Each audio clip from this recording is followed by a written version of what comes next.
Un coup de feu tiré depuis une voiture sur une autoroute d'Alaska. Un colis piégé, envoyé par la poste et qui fait une victime. Deux événements d'une extrême violence qui semblent n'avoir aucun rapport entre eux. Jusqu'à ce que des experts médico-légaux démontrent le contraire. L'étudiant assassiné connaissait-il son meurtrier? 3 poils minuscules, quelques cellules de peau mettent à jour des faits scandaleux qui impliquent mensonges, machination et représailles. Bonjour, soyez les bienvenus sur ce plateau. Quand en une fraction de seconde, la normalité bascule, quand l'instinct grégaire prend le dessus sur le bon sens individuel, rien ne semble plus pouvoir arrêter l'escalade de la violence. En effet, certaines affaires criminelles peuvent atteindre un tel degré d'absurdité qu'on ne sait ce qui l'emporte de la bêtise ou du destin. L'histoire inédite que je vous invite à suivre maintenant en est une très singulière illustration. En 1990, par une soirée d'octobre, Rob Chamberlain et un de ses amis empruntent la route de Glen à Anchorage, en Alaska, pour se rendre dans un restaurant de la région. Alors qu'ils s'approchent de la sortie, Chamberlain entend un fort craquement. Il se retourne et découvre un trou dans la lunette arrière. Il aperçoit alors son ami Jeffrey Kane, âgé de 20 ans, effondré sur son siège et couvert de sang. La balle est entrée par l'arrière du crâne et est ressortie par devant. La mort a été instantanée. Les parents de Kane sont convoqués sur les lieux. Je ne comprenais pas pourquoi c'était Jeff qui avait reçu cette balle. Je me disais plutôt, il y a d'autres gens, pourquoi ne pas tuer les méchants? Jeff est programmateur en informatique et on ne lui connaît aucun ennemi. Le conducteur, Rob Chamberlain, affirme qu'il ne sait absolument pas pourquoi ils étaient visés. On a d'abord pensé à une affaire de drogue qui aurait mal tourné. Quelqu'un aurait pu suivre ce jeune homme et provoquer ce genre d'incident. On a tout fait pour en savoir plus. Étiez-vous visé pour une raison évidente? Étiez-vous mêlé à quelque chose? Est-ce que vous avez des ennemis? Avez-vous été mêlé à quelque chose qui aurait conduit quelqu'un à vous viser? Non loin de l'endroit d'où l'on a tiré, la police découvre une douille sur le bas-côté de la route. La balle provenait sans doute d'un autre véhicule qui roulait dans la même direction que le véhicule visé. La douille provient d'un fusil d'assaut semi-automatique, un Heckler & Koch, plus précisément un HK-91. La police se demande si le coup de feu est intentionnel ou accidentel. Ils avaient peur qu'il y ait un tireur en liberté, vu qu'ils ne connaissaient pas le mobile de ce coup de feu ni les circonstances exactes. Tout ce qu'ils savaient, c'est que quelqu'un avait tiré et causé la mort d'un jeune homme sur la route. C'est assez terrifiant de se dire qu'on peut être en train de rouler et se faire tirer dessus. C'était un moment très délicat. On savait qu'il y avait un tireur quelque part et qu'il venait de causer la mort d'une personne. La police ayant peu d'éléments, elle prévient la population, par le biais des médias locaux, pour que d'éventuels témoins se manifestent. À mon avis, il ne s'agit pas d'une balle perdue. Quelqu'un visait cette voiture. Pourquoi cette voiture en particulier, on n'en sait rien.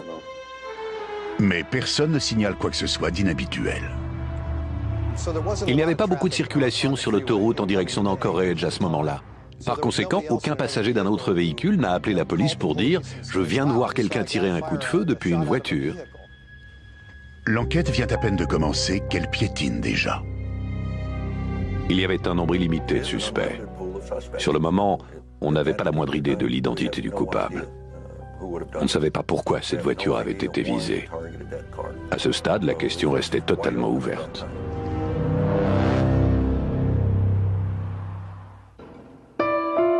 La famille et les amis de la victime essaient de comprendre pourquoi ce coup de feu a coûté la vie à Jeff Kane. Des jeunes qui conduisent trop vite. Peut-être un accident de voiture, mais jamais de coup de feu sur le passager d'une voiture. C'est quelque chose qu'on lit dans les journaux à Los Angeles, pas en Alaska. La douille, trouvée sur le bord de la route, donne à penser à la police que Jeff a été touché par une balle tirée depuis une autre voiture. Il semble que le tireur ait attendu que la voiture quitte l'autoroute et ralentisse avant de tirer la balle fatale. À mon avis, ce qui s'est passé, c'est que les suspects ont suivi le véhicule de la victime jusqu'à ce qu'ils puissent être sûrs de leur coup. Le lendemain matin, les journaux locaux parlent du fameux coup de feu. Lorsque George Kerr, 19 ans, voit les nouvelles, il se voit contraint d'appeler la police. Est-ce que je peux expliquer ma situation? Ces deux garçons étaient plus ou moins des amis à moi. En général, je suis pas du genre à balancer les copains, mais là, c'est trop grave. Je n'ai pas le choix. George Kerr déclare à la police que le soir du drame, il se trouvait à bord d'une voiture en compagnie de deux de ses amis, Sheeley et Gustafson. Quelques heures plus tôt, les trois garçons avaient fait l'acquisition d'un fusil d'assaut semi-automatique de marque Éclair et Koch, modèle 91.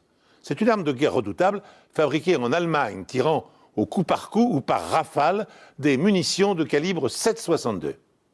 Ravis de leur achat, les trois garçons roulent sur une autoroute proche d'Anchorage pour rentrer chez eux lorsqu'une voiture fait une manœuvre imprudente que le trio interprète comme une queue de poisson.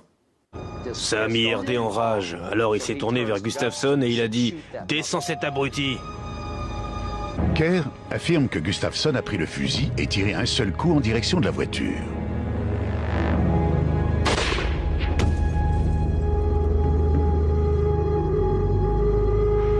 Kerr prétend qu'il ne savait pas que quelqu'un avait été touché jusqu'à ce qu'il lise les journaux.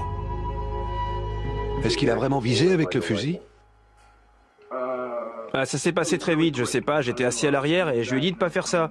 J'étais persuadé qu'il ne ferait pas une chose pareille. La version de George Kerr concernant le coup de feu est très crédible, parce qu'à ce moment-là, on avait travaillé sur les lieux du crime et sur l'autoroute toute la nuit. Ça correspondait tout à fait avec ce qu'on avait. Il détenait indéniablement des informations dont les médias n'avaient pas parlé. Kerr affirme qu'il ne sait pas ce que Gustafson a fait du fusil après ce coup de feu. Les enquêteurs ne sont pas entièrement convaincus que Kerr témoignera contre ses amis lors d'une audience publique. À vrai dire, je n'ai jamais fait confiance à George. C'est le genre de personne qui peut se contredire. Il pouvait changer d'avis parce que d'un côté il disait « c'est vraiment affreux, ce garçon ne méritait vraiment pas de mourir ». Mais d'un autre côté, il affirmait que ces deux gamins étaient ses meilleurs amis et qu'ils étaient prêts à mourir les uns pour les autres. Rien ne prouvait que ça s'était passé autrement que ce que racontait George. Vous voyez ce que je veux dire? Alors il ne pouvait pas procéder à une arrestation sur le moment. Pour confirmer la version de Kerr quant à ces événements, la police lui demande de porter un micro caché et d'aller retrouver Sheeley et Gustafson. La rencontre a lieu dans un restaurant de l'aéroport international d'Anchorage. Deux policiers en civil se tiennent à proximité. Le dispositif d'enregistrement est placé dans une voiture à l'extérieur. George Kerr a dit des choses du genre « Doug, pourquoi il a fallu que tu tues ce type ?» Et Gustafson a répondu des choses comme « Je voulais pas, George ». Et le tout confirmait entièrement ce que Kerr avait raconté aux inspecteurs. Mais Gustafson refuse de dire où il a caché le fusil. Cependant, la police arrête R.D. Sheeley et Doug Gustafson pour le meurtre de Jeffrey Kane. George Kerr accepte de plaider coupable ainsi que de témoigner pour l'accusation en échange de son immunité. En l'absence de l'arme du crime, tout repose sur lui. George Kerr était un élément crucial pour l'accusation. Sans lui, ça aurait été très difficile d'avancer dans l'affaire, me semble-t-il. De plus, c'était un témoin oculaire qui avait assisté non seulement au coup de feu, mais à ce qui s'était passé avant et après. Pourtant, alors que le procès est sur le point de commencer, George Kerr change de version.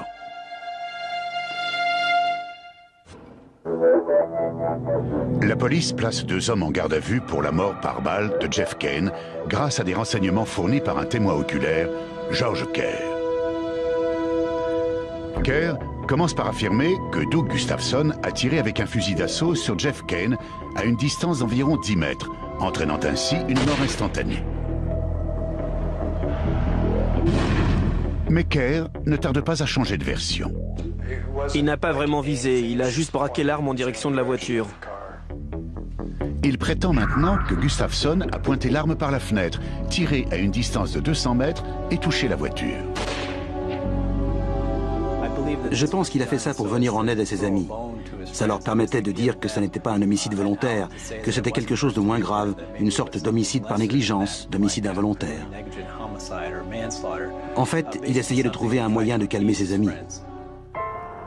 La douille trouvée sur les lieux indique que l'arme est un fusil d'assaut, un HK-91. Le reçu d'une armurerie locale confirme la version de Kerr selon laquelle Gustafsson a acheté le HK-91 le jour du meurtre. Kerr affirme également que Chili, Gustafsson et lui ont tiré avec ce fusil plus tôt dans la journée en se servant d'un panneau de signalisation en guise de cible. Les enquêteurs découvrent le panneau en question avec 3 impacts. Pour vérifier la version de Kerr, les enquêteurs se tournent vers Robert Shem, expert médico-légal. Ce dernier tire avec un HK-91 dans une plaque de métal de la même épaisseur que le panneau de signalisation. Puis, avec une substance de moulage proche du caoutchouc du nom de microsyle, il prend l'empreinte des impacts de balles sur le panneau de signalisation et de ceux qui proviennent des coups de feu qu'il a tirés pour son expérience. Les moulages sont alors comparés au microscope. Lorsque j'ai retiré le caoutchouc, j'ai pu prouver que les impacts du panneau correspondaient bien au calibre d'un HK-91 et possédaient les mêmes caractéristiques balistiques. L'analyse balistique confirme la version de Kerr, selon laquelle un fusil HK-91 a bien été utilisé pour tuer Jeffrey Cain. Mais cela ne prouve pas pour autant que le coup de feu ait été tiré intentionnellement, ni à quelle distance se trouvait le tireur par rapport à sa cible. Par chance pour les enquêteurs, la balle fatale a pénétré par la lunette arrière dont la vitre est recouverte d'un film protecteur teinté. Si le véhicule n'avait pas été muni de ce film teinté, le verre cassé de la lunette arrière et de la fenêtre latérale du côté passager serait tombé en morceaux et aurait été sans doute totalement perdu. Le film teinté permet le maintien du verre cassé. Par conséquent, l'impact de la balle est encore visible. Shem retire ce qui reste de la vitre du passager et fabrique un gabarit en carton. Puis il recrée l'impact de la balle.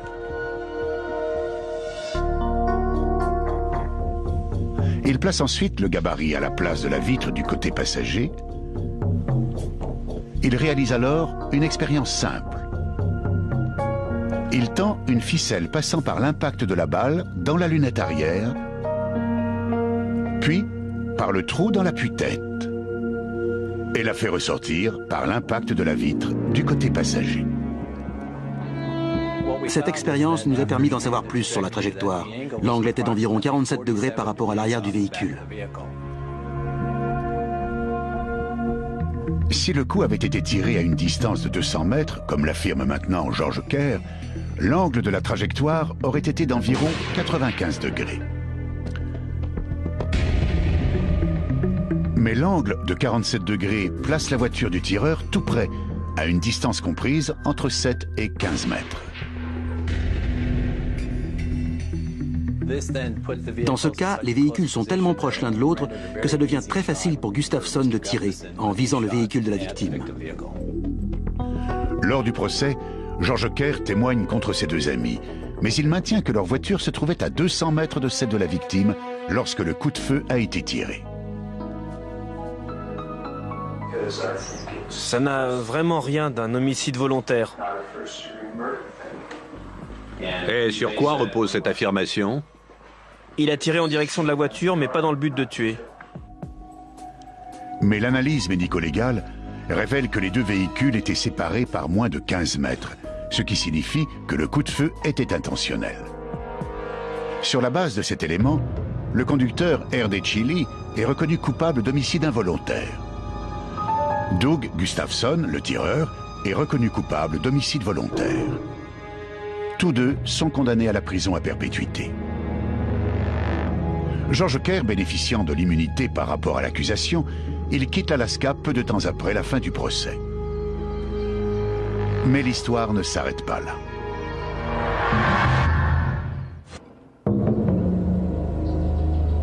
Environ 1 an après un coup de feu sur une autoroute, un colis est envoyé par la poste à George Kerr. Il porte l'adresse de sa famille à Eklutna, en Alaska.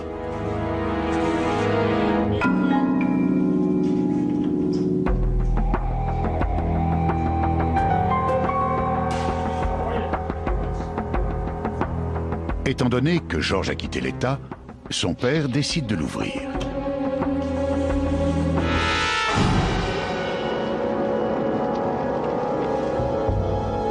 David Kerr, âgé de 44 ans, est tué sur le coup. La belle-mère de George, Michelle, est grièvement blessée. Elle a de multiples fractures au visage et les tympans percés. Les policiers l'interrogent pendant le trajet vers l'hôpital, persuadés qu'elle ne pourra pas survivre. Michel, ces gens sont de la police. Répétez simplement ce qui s'est passé selon vous. On vous écoute. On a reçu un colis qui était adressé à George. Il avait été posté dans l'État d'Alaska. Je sais que c'était de la part de Doug. Comment savez-vous que ce paquet venait de Doug? Parce que c'est à cause de George qu'il est allé en prison. George a témoigné. Selon Michel, la bombe provient forcément des deux hommes que son beau-fils a envoyés en prison, Doug Gustafson et Erde Chili. La bombe n'était pas destinée à faire peur ou à intimider. Elle était faite pour tuer. Et elle a réussi. Sauf qu'il y a eu erreur sur la personne. Doug Gustafson et R.D. Chili se sont-ils vengés d'avoir été dénoncés par leur ami George Kerr? Bien que cette théorie semble fondée, elle se heurte néanmoins à une lacune de taille. Au moment de l'attentat au colis piégé, les deux garçons croupissaient en prison. Pour tenter d'identifier l'expéditeur de la bombe, Jim Bordenay autopsie le corps de David Kerr. Des fragments de l'engin explosif pourront-ils fournir des indications? Le médecin légiste extrait une minuscule pièce métallique incrustée dans la poitrine de la victime. Et en l'examinant au microscope, il établit qu'il s'agit d'un morceau de détonateur. Notre laboratoire a fini par réussir à identifier le type de détonateur dont cette pièce faisait partie, ainsi que son fabricant. À qui ce fabricant fournissait-il des circuits semblables? Il s'agit d'une chaîne de magasins d'électronique très répandue. Mais on savait que cette chaîne était représentée à Anchorage. Mais Chili et Gustafson sont tous deux incarcérés à ce moment-là. Comment aurait-il pu faire ça depuis la prison? Comment aurait-il pu y arriver? Voilà le genre de questions qu'on se posait tous. Comment quelqu'un aurait pu faire ça tout en étant en prison? Étant donné qu'en prison, toutes les conversations des détenus sont généralement enregistrées, les enquêteurs découvrent une conversation codée entre Gustafson et sa sœur Peggy. Celle-ci se serait déroulée peu avant l'explosion de la bombe.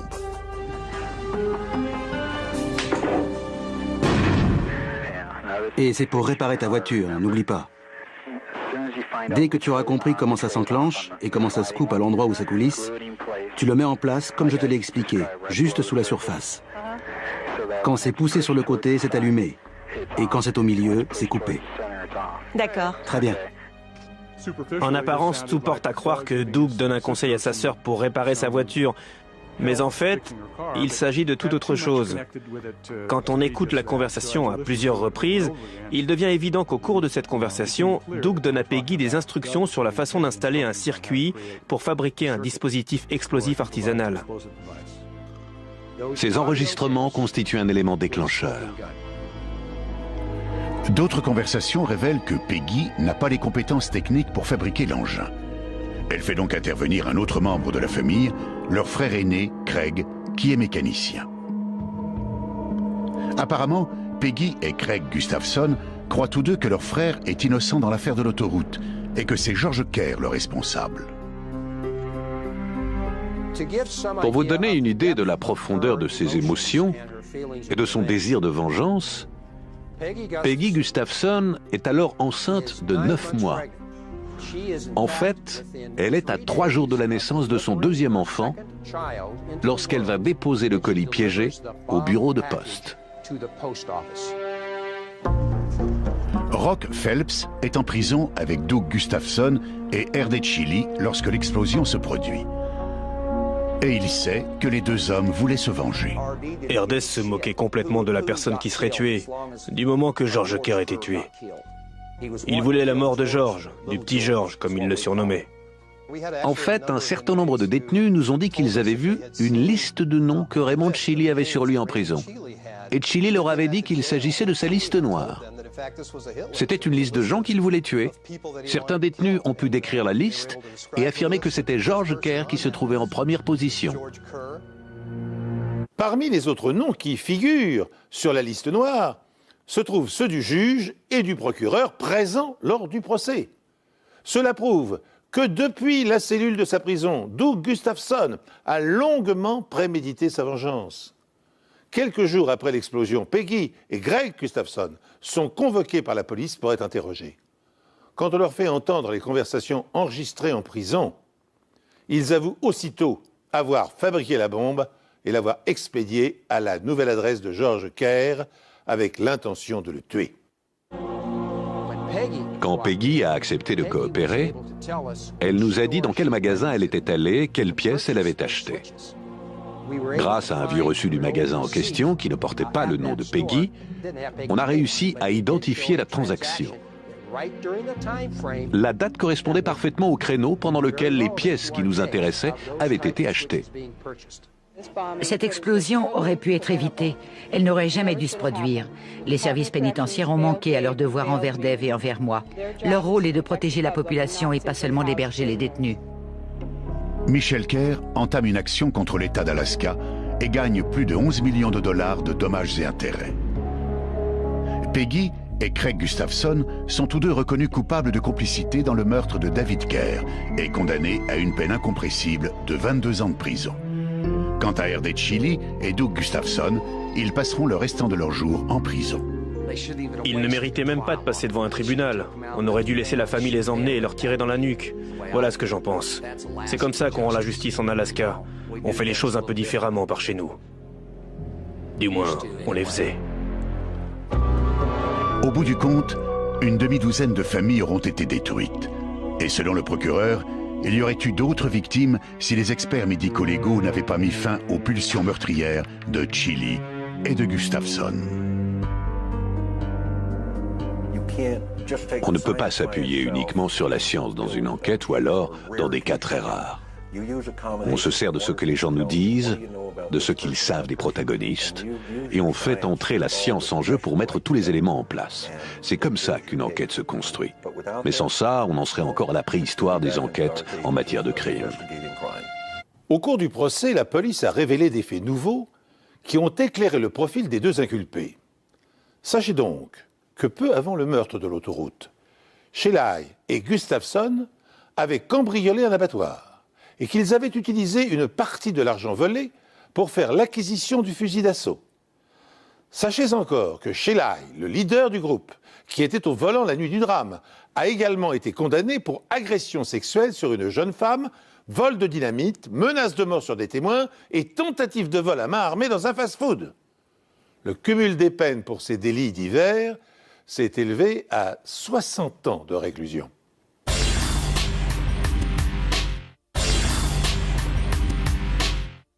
Notre seconde histoire se déroule à l'université du Missouri.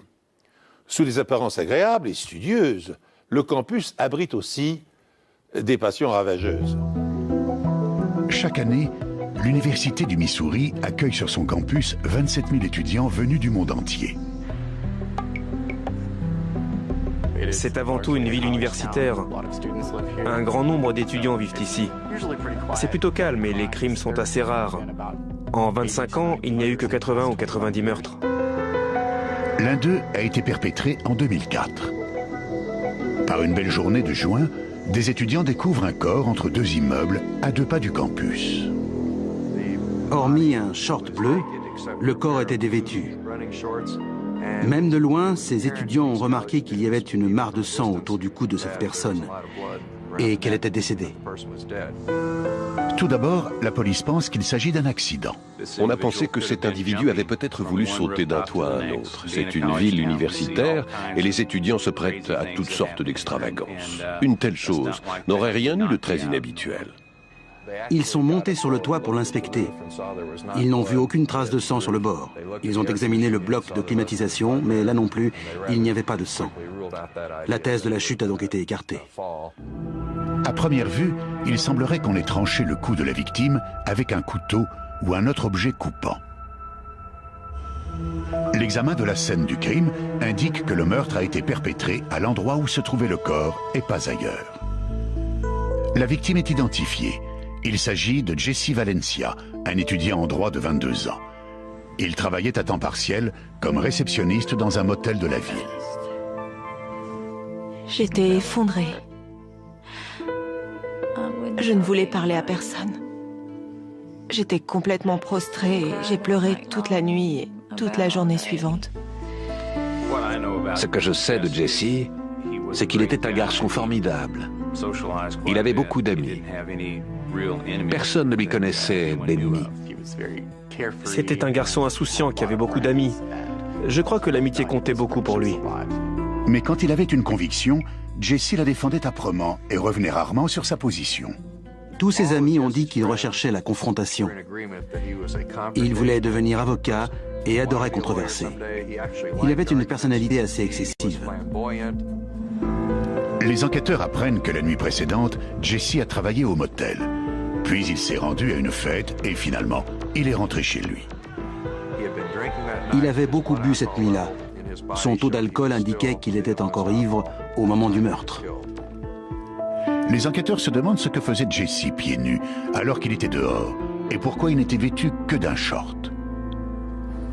L'étudiant vivait seul dans un petit immeuble à une centaine de mètres de l'endroit où il a été tué. En arrivant chez lui, la police trouve la porte entrouverte, mais il n'y a aucune trace de bagarre dans l'appartement. Sous une pile de vêtements, les inspecteurs découvrent un préservatif usagé. Ce préservatif contient-il des traces biologiques qui permettraient d'identifier le meurtrier du jeune homme ? L'examen du corps de Jesse Valencia révèle une rigidité cadavérique et la présence d'une première vague d'insectes nécrophages. Ces deux éléments permettent aux experts médico-légaux d'estimer à la fin de la nuit l'heure du décès. L'autopsie montre par ailleurs que la carotide de la victime a été tranchée à l'aide d'un couteau-scie. Il s'agissait d'une lame très particulière. On a eu beaucoup de chance, car elle a laissé des traces caractéristiques. On a pu observer, par exemple, des stries parallèles discontinues. Voilà pourquoi j'ai pensé qu'il s'agissait d'une lame en dents de scie. Il n'y a aucune trace sur le corps indiquant que la victime se soit défendue, ce qui est inhabituel dans ce genre d'agression. Normalement, quand une personne est attaquée à coups de couteau, sa première réaction sera de lever les mains pour se protéger. On retrouve alors des entailles sur ses mains. Mais dans ce cas précis, il n'y en avait aucune. Le médecin légiste en découvre la raison. J'ai vu qu'il y avait une hémorragie dans la zone de la trachéartère. C'est précisément ce que l'on observe quand quelqu'un meurt asphyxié ou étranglé.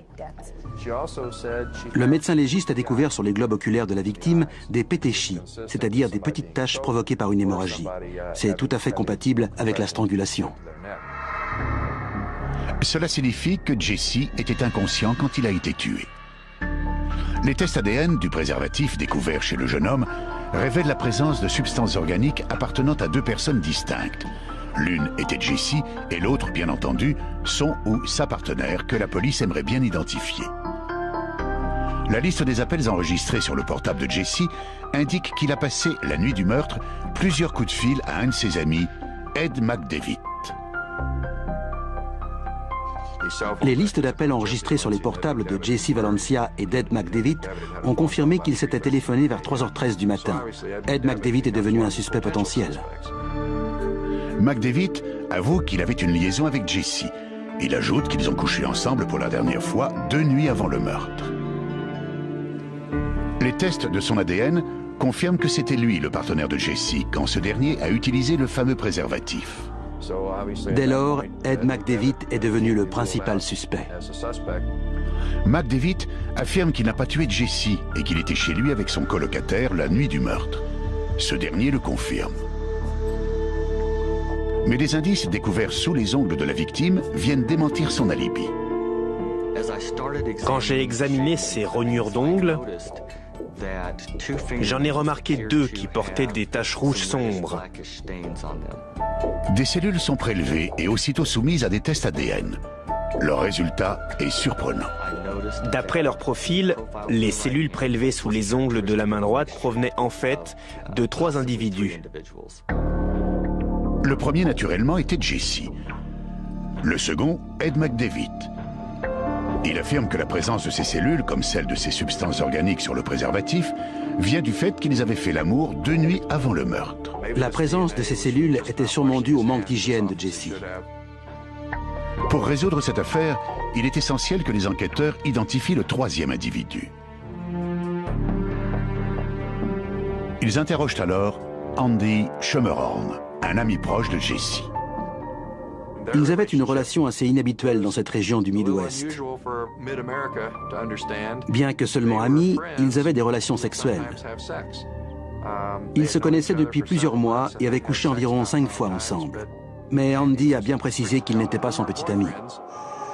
Plusieurs mois auparavant, alors qu'il était chez Jesse, Andy a été témoin d'un étrange incident.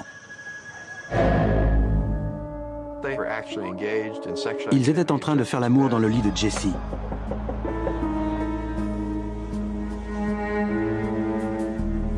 Soudain, quelqu'un a frappé à la porte. Jesse s'est levé et est allé ouvrir. Andy a vu un policier en uniforme. Le policier est entré en brandissant sa torche. Il l'a pointé à travers l'appartement en disant « Continuez à faire ce que vous faisiez ».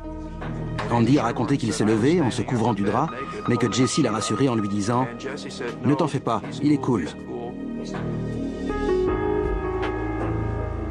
Il était clair que Jesse connaissait bien le policier. Il lui a proposé de se joindre à eux.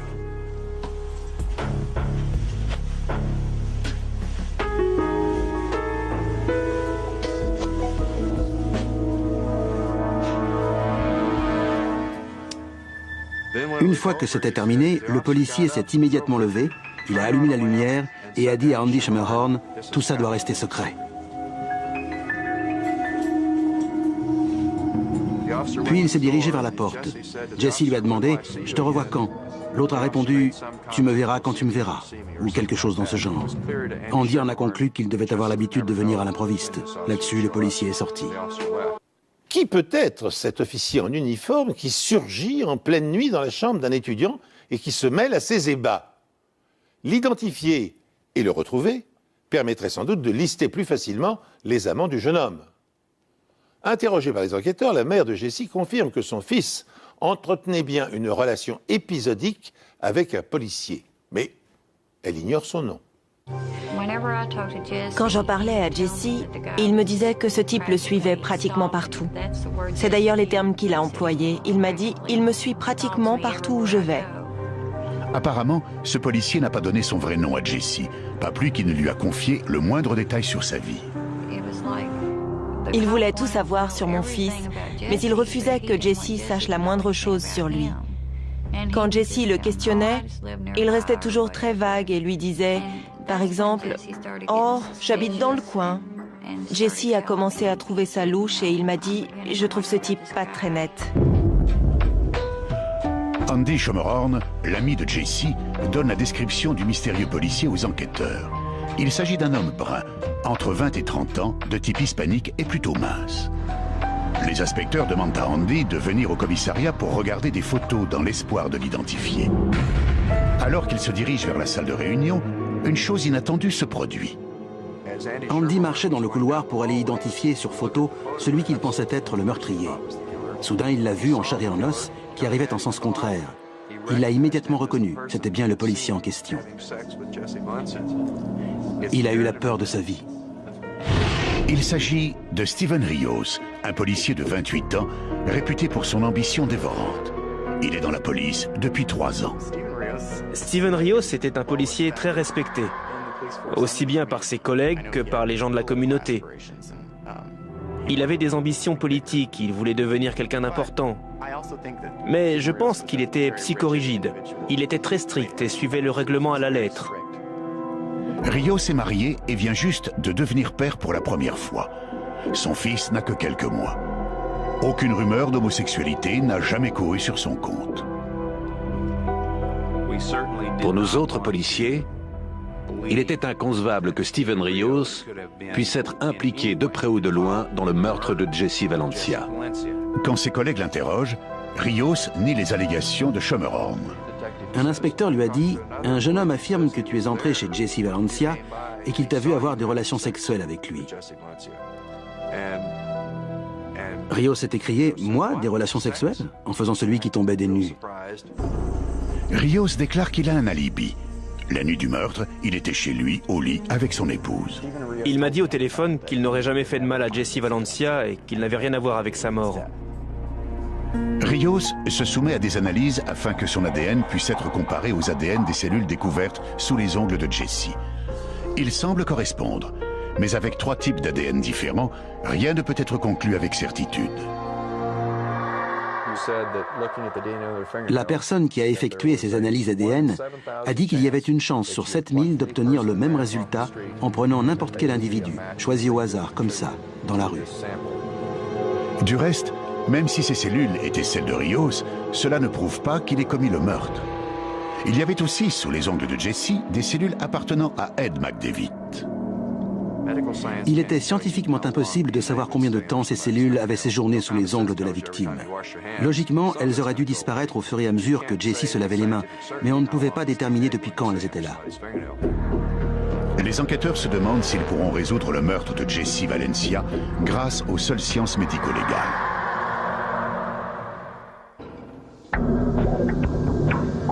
Les policiers ont plusieurs suspects dans cette affaire, mais chacun d'entre eux a un alibi. Ils décident donc d'examiner une dernière fois le corps de Jesse. C'est alors qu'ils font une découverte surprenante. Ils repèrent une longue meurtrissure horizontale le long du torse de la victime, le type de blessure provoquée par une prise spécifique à laquelle les policiers ont recours pour immobiliser un contrevenant. Ils saisissent la personne par derrière et la rendent inconsciente en coupant la circulation du sang vers le cerveau. Certaines personnes s'évanouissent presque immédiatement. J'ai fait l'expérience avec un partenaire lors d'un entraînement. Il m'a fait cette prise. J'ai essayé de me dégager, mais je me suis évanoui au bout de 5 ou 6 secondes. Mais encore faut-il l'exécuter convenablement. Monsieur Valencia avait une meurtrissure des 2 côtés du torse et également dans le dos. C'est ce qui se produit quand cette prise n'est pas exécutée correctement. La victime avait dû se débattre, elle avait dû lutter, elle avait peut-être réussi à se dégager, bref, ça n'a pas marché. En lisant les comptes rendus d'entraînement de Steve Rios, les inspecteurs font une découverte choquante. Rios a bien suivi le cours d'arts martiaux, mais il n'a pas obtenu son certificat. Il avait fait un score inférieur à 80%. Il n'était donc pas certifié dans cette méthode de combat. Le policier Steven Rios ne maîtrisait pas suffisamment bien cette technique de close combat pour obtenir une qualification. Si cette clé au cou destinée à immobiliser un suspect avait été mal appliquée, cela pourrait expliquer la marque horizontale et des traces de sang visibles sur le torse de l'étudiant. Le médecin légiste analyse le sang. Il appartient à Jesse. Il observe plus attentivement l'hématome et découvre la présence de poils de jambes ou d'avant-bras. Ces poils ont un aspect bien particulier. Ils sont longs, courbes et se terminent en pointe effilée. Les cheveux sont très différents. Ils sont plus longs et leur pointe n'est pas nécessairement effilée. Le plus souvent, elle est plate ou arrondie.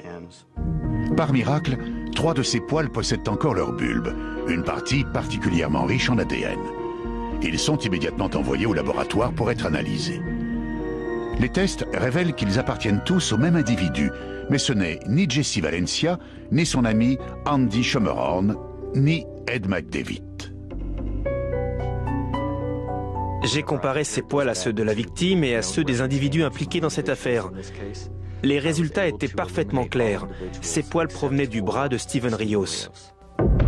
Le bras de Steven Rios avait donc été en contact avec le torse de Jesse quand celui-ci saignait. L'ADN de ces poils correspondait à celui de Steven Rios. Statistiquement, il y avait une chance sur 757,6 milliards qu'ils correspondent. Et c'était le cas. Les enquêteurs découvrent alors comment Rios a rencontré Jesse. D'après un rapport de police, Rios aurait interpellé Jesse pour trouble à l'ordre public lors d'une fête bien arrosée sur le campus, 3 mois avant le meurtre. Quand ses collègues l'interrogent à ce sujet, Rios change son discours. Il avoue que Jesse et lui étaient amants, mais qu'il l'a caché pour protéger sa famille. En revanche, il nie l'avoir tué.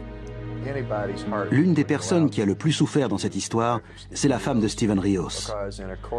En 48 heures, elle a découvert que son mari avait eu une liaison, et qui plus est avec un homme. Et comble du malheur, qu'il avait probablement tué son amant pour éviter que le bruit se répande.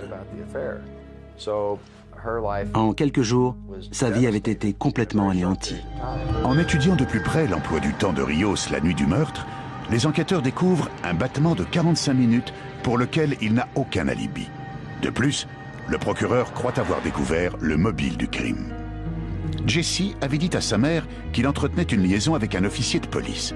Mais comme il venait d'apprendre que ce dernier était marié et qu'il avait un enfant, il avait décidé de mettre fin à leur relation. Il pensait que ce n'était pas convenable parce qu'il était marié. Il ne voulait pas être mêlé à ce genre de situation. Il m'a confié qu'il allait lui dire qu'il le quittait. Il m'a annoncé « il faut y mettre fin ». Je fais tout pour l'éviter, mais il continue à me poursuivre. Steven Rios avait tout dissimulé à sa famille, à ses collègues policiers et à ses amis. Jesse Valencia a dû penser qu'il pourrait se débarrasser de lui en le menaçant de dévoiler leur liaison, de le dire par exemple au commissaire. Je ne crois pas qu'il avait conscience du danger auquel il s'exposait. Voici la version des faits selon le procureur. La nuit du meurtre, une fois son service terminé, Steven Rios se rend chez Jesse. Jesse lui dit qu'il veut mettre fin à leur liaison. Rios se fâche. Jesse menace d'aller tout raconter à ses supérieurs s'il ne le laisse pas tranquille. Qu'est-ce que tu dis? Je veux plus que tu viennes ici. Et en plus, tu oses me menacer? Jesse sort de l'appartement, espérant mettre fin à la dispute. Ne me menace pas!